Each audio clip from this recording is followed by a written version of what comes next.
The shine of the Fenway Bowl is still going for the Boston College Eagles. On today's show, we're going to look at the class of 24, the team of 24, and look at the roster. Is it more talented right now than what Boston College had in 2023? I'll tell you why it is on today's show. You are Locked On Boston College, your daily podcast on the Boston College Eagles, part of the Locked On Podcast Network, your team every day.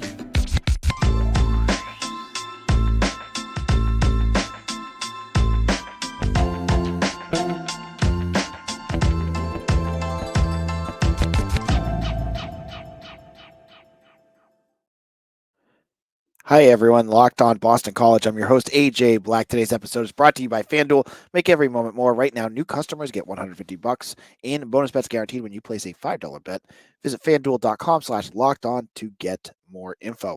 So, Boston College, 9 transfers right now that they have locked up in the transfer portal. Most of them are on campus. I saw yesterday that Cam Martinez still seems to be in Michigan.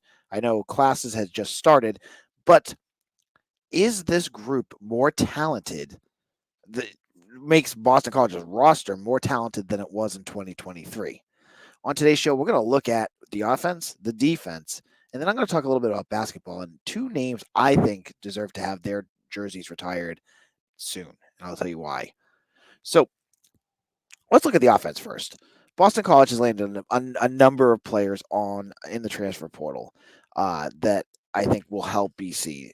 The 2 running backs, they added Jordan McDonald out of UCF, a big burly running back. Tayshawn Ward out of Kansas State and Florida State, and Kamari Morales at tight end from UNC, and a pair of wide receivers in Jerron Bradley out of Texas Tech and Jaden McGowan out of Vanderbilt. Excuse me. So now, if you look at this offense, go position by position. Is it better on paper than it was last year? Quarterback, it's hard to say. It's hard to decide what you would say at the end of 20. We're going to take this at the most talented point of the year, like with players that were active and players that were not hurt and all that stuff, right? So quarterback, you had 2 starters. You had Thomas Castellanos and Emmett Moorhead. You lost Moorhead to the transfer portal. Now you got to hope Jacoby Robinson can step up. We haven't seen anything out of him because he was a true freshman last year. So are they more talented there? I would say yes, but I worry after that, right? Like they don't have a lot of proven depth there. But Castellanos, if he can take a step forward, he's going to be someone you're going to want to watch for because, obviously he's got some real high-end talent there. So that's one of the positions I feel like they haven't really changed. Running back, are they more talented? Yes, absolutely more talented. You lost Patrick Garwo, who was a serviceable player. Was he anything special? Not really. Nothing wrong with what he did. He did a lot of, good things for the team, but he's moved on. He's going to Nevada next year. And you lost, your pair of running backs that were like 5'7", with Xavier Coleman and Cam Barfield heading out, and Andre Hines, who was not really even a player, also heading out. You replace them with Turbo Richard, who is a true freshman. Don't know what you're going to get out of him.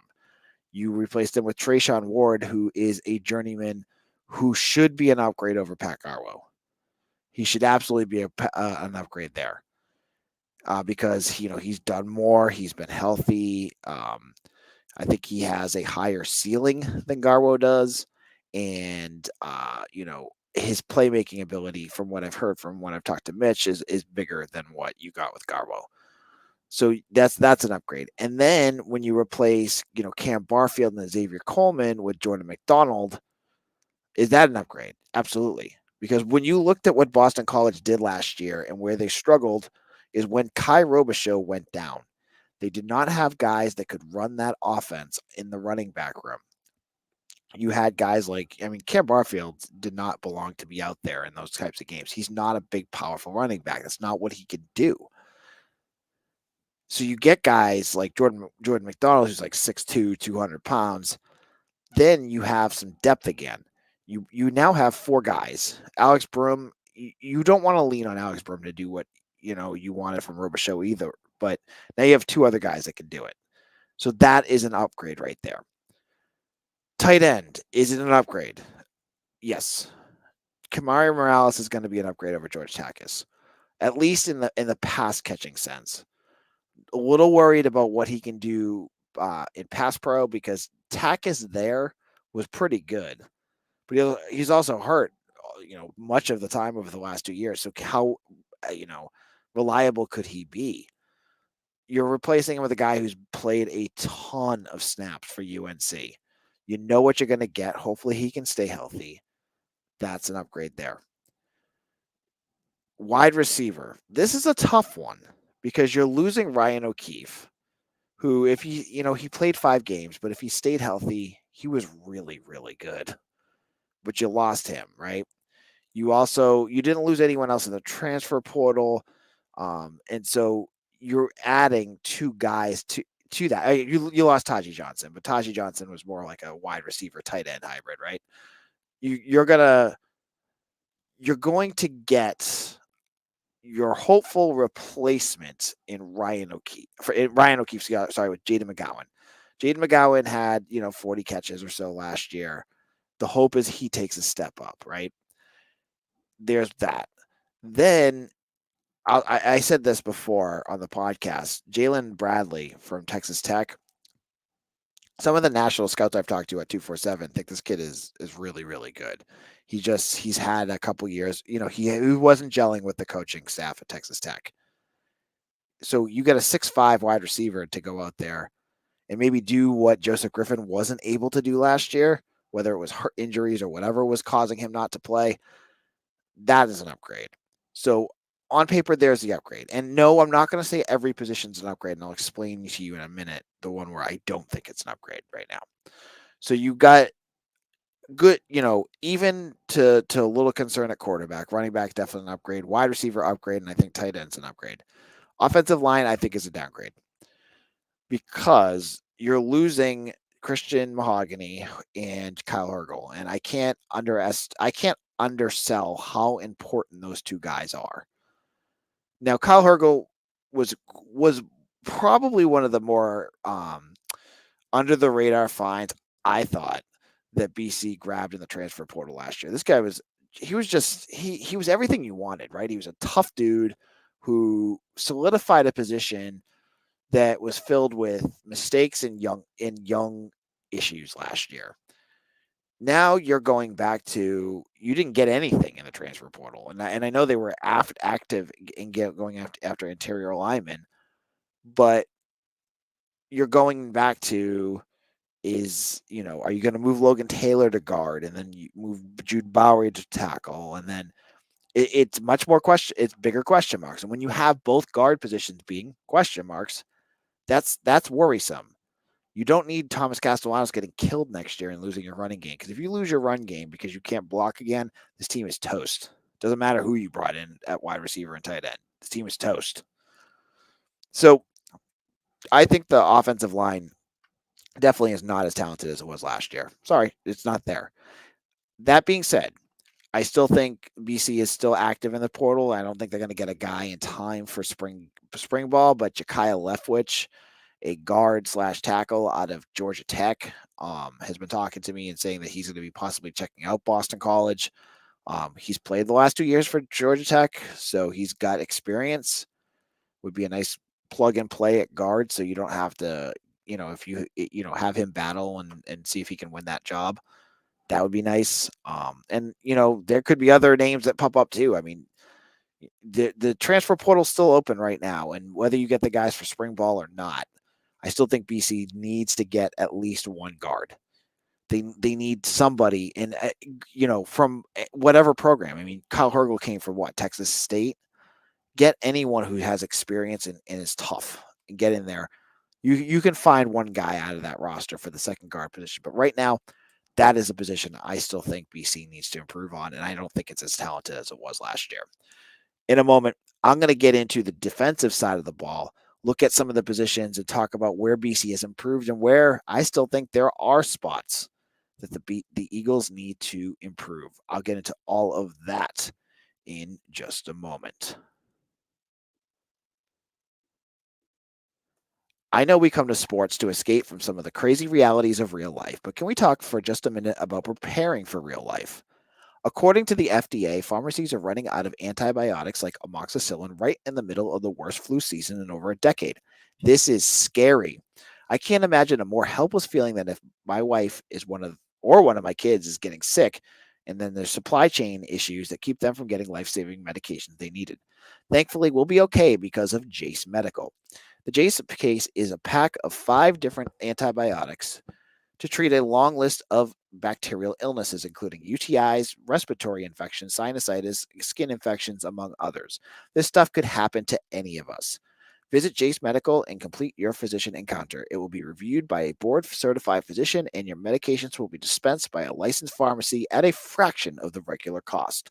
It's never been more important to be prepared than today. Go to jasemedical.com and use code LOCKED ON to get $20 off your offer.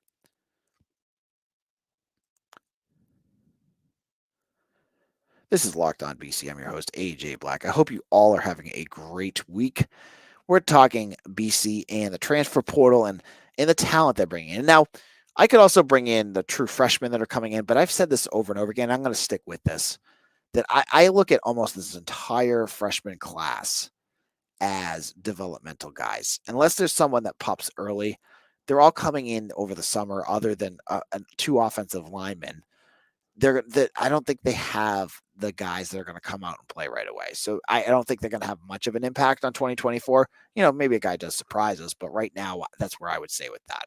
So looking on the defensive side of the ball, let's go position by position and talk about whether the roster seems to be better than it was last year, better or maybe around the same. First, let's look at the defensive line. Let's start with the edge rushers. You're bringing back Azaraku. You're bringing back Akpala Kalengi, Edwin Kalengi, and Gilbert Tongrangu. You lost Sheeta Salah. You feel like you lost Sheeta Salah 3 times over the last 3 years because the poor guy just could not stay healthy. So is he a huge loss? No. He's off to Purdue. Maybe a change of scenery will help him stay healthy. I just feel bad because he's a nice guy and he was talented when he played. He just wasn't. I mean, he play like 3 or 4 games this year. He just couldn't stay on the field. You don't lose anyone else on the defensive edge front. You also didn't bring anybody in, which I think is a miss. They went for that kid from Marshall, Elijah Alston. I know he was down to BC and Miami after he decommitted from Texas A&M, and he went to Miami. Of course he did, right? So BC wasn't able to get any edge rushers there. I'm going to say they're even. They didn't do anything to help themselves there. Now, on the defensive line, the defensive tackle position, they're going to lose Chris Banks, who I feel like has been on this team forever. I remember covering his recruitment for like a site I worked for 3 sites ago. He's gone, and I think that's it. You have George Rooks coming back. You have Cam Horsley, and you have Quan Williams and Nigel Tate and Owen Stoudemire, but I mean, they haven't really shown much yet. You brought in Sid McConnell, who it feels like a depth piece. You also bring in Caleb Jones from last year. He was a transfer BC got from NCA&T last year, who I think he blew his knee out. I think that was what it was during summer ball and never played. So you lose Banks, who had his moments. I'm not going to say that he was, great or bad. Like, he just had his moments, and he was a serviceable rotational guy, right? You bring in Sid McConnell, who is going to be a serviceable rotational guy, and Caleb Jones, who I'm not sure what he's going to do, but I know the staff thought he was really good, and they were really excited when he came in. So I'm going to say this is kind of a wash. Banks was an experienced guy who did some, had some big moments, and what you're bringing in is not huge, right? So that's the defensive line. The linebackers. The point that every fan wants to talk about. Why isn't Boston College going for linebackers in the transfer portal? And they didn't. They're losing Vinny DePalma. They have Cam Arnold coming back. Bryce Steele, I believe, should be back by next year. The buzz I heard.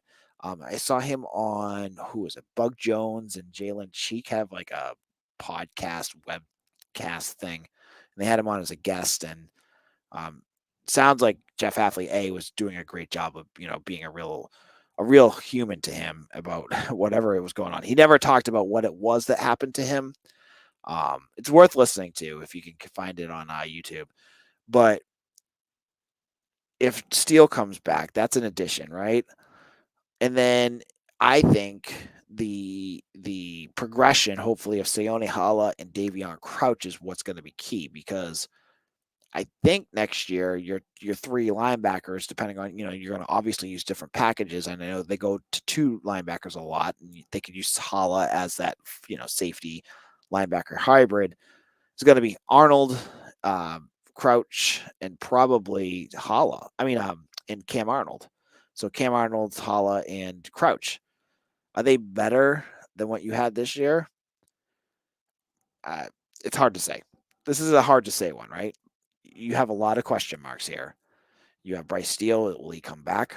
How will he look if he comes back? Where will they put Cam Arnold? Will he be the Mike linebacker? Will he be weak side linebacker? Crouch is more the mid, the Mike linebackers. He's more in that role. Will he do it? There's definitely talent there, but if we're just looking on paper, I can't say they are more talented. Vinny DePalma, say what you will, was solid. I mean, he is what he is. He wasn't a super lightning fast linebacker, but he was smart. He did play a big role in communication on that defense, and losing him is going to be a big loss. You're going to have to have somebody else line up and do that. So I'm going to say that's a wash there too. Then the secondary. So you lose Elijah Jones. And I just saw Pro Football Focus put up on Twitter earlier today that he had I think it was the sixth highest Pro Football Focus rating for cornerbacks in all of college football. That's crazy. That a guy that just a year ago looked like any other cornerback in the country, just kind of mid. He had some moments here and there. Became one of the elite running cornerbacks. I mean, when he left, when Elijah Jones, whatever happened, he was off the team. His absence was very, very noticeable. So you're losing him. You lost CJ Klingscales, who, he had his moments too, but is he replaceable? Yeah, he's replaceable. And John Pupil. He had his he struggled. Let's just leave it at that. He had some moments where he had some good plays, but for the most part, you bring in a Dartmouth transfer, he struggled at times. So you bring in Cam Martinez from Ohio State, Ryan Turner from Ohio State, and Bryce Brown from Georgia State. Bryce Brown, from what I've heard from many people, is the steal of BC's transfer portal class. Is he going to be as good as Elijah Jones? No. I don't think that's a fair assumption to make. I mean, Elijah Jones, what do you have, like 5 or 6 interceptions by the time he left the program, and that was like early November. He's not going to be that good. He'll be good, though. He'll be very good. Will Ryan Turner be an upgrade over CJ Klingscales? Probably. And then you bring in Cam Martinez. Is he going to be an upgrade over Pupil? Yeah.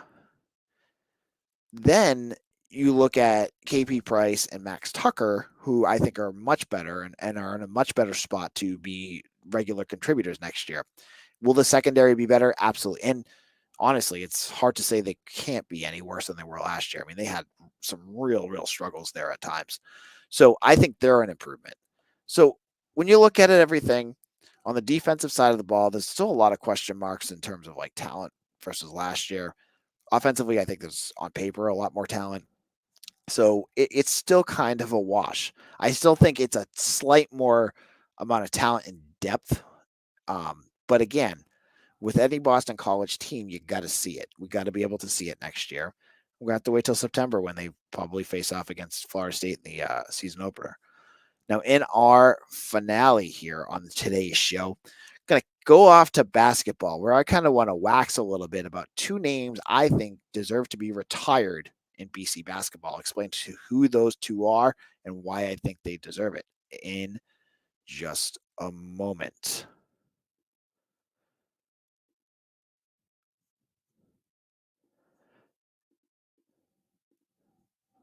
The NFL regular season is wrapping up, but there's still time to get in on the action with FanDuel, America's #1 sportsbook. Right now, new customers get $150 in bonus bets guaranteed when you place a $5 bet.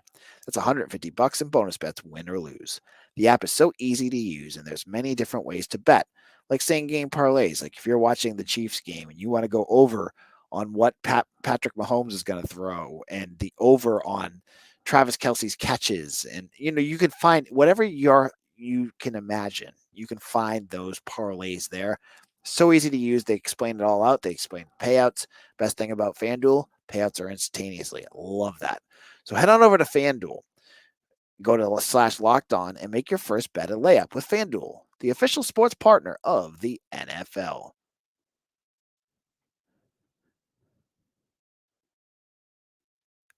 This is Locked On Boston College. I'm your host, AJ Black, editor of Eagle Insider. Go check out my work over at Eagle Insider. I think you'll enjoy that. This year, we just got a notification that the men's basketball is going to retire the jersey of BC basketball pioneer John Austin on February 17th during a halftime ceremony against Miami. They're going to also retire the jersey of, they're going to celebrate the 30th anniversary of the 93-94 team that ran to the Elite Eight. So it's going to be a really special moment for BC basketball. Now, John Austin was a trailblazer for BC. He was the first African-American to play for BC, and it was incredible, averaging 29.2 points per game. His sophomore year, 8th nationally. He had like a huge run at Boston College. And obviously, very, very deserving of having his jersey retired. So my thought is there's two other names that I think absolutely deserve to have their jersey retired. And they both were there when I was at school at BC2. And they go back to the bygone era of when BC basketball was tough and a lot of fun to watch. And the two that need to have their jersey retired are Jared Dudley and Craig Smith. Now, Dudley, ACC Player of the Year his senior year, AP All-American second team. I think he's first or second in overall points for BC. Craig Smith is second. He was the heart and soul of some of those really, really good BC teams. He was the face of BC basketball, and it's a shame that he hasn't done it yet. Now, I know he probably has commitments and things with the Mavericks and, coaching and all that now. But if you want to point to a guy that really put BC on the map and made BC a real threat, it was Dudley. Some of those games that he played, those big shots that he would make, and he would just take over games. He has to be up there. And the same thing with Craig Smith. Craig Smith was more of the quiet guy out of the two of them, but he was a rock underneath the net, a big time scorer who opposing offenses had a real troubles figuring out how to stop him and Dudley. And then you throw in like Sean Marshall and Lewis Hinnett and Tyrese Rice and some of these other guys. And you could see why BC was so tough back then. But Smith was he was so good during some of those games. And again, the two of them really were the face of when BC basketball was dominant, when they were able to, be top 10, start the year off 20-0, do things that you would never dream of for a Boston College team right now. And fans wax poetically about them all the time. So get their numbers up in the rafters and do it soon. This is AJ Black. I'll be back again tomorrow, hopefully with some more news. We'll hopefully get more information on what BC is doing in their defensive coordinator position and talk more about recruiting and anything else that's going on here on Locked On BC. Follow me on Twitter at AJBlack247 and check out my work on Eagle Insider. If you're not done so already, bookmark the page and check out my work. Thank you all so much. We'll be back again tomorrow for a brand new episode of Locked On Boston College, your team every day.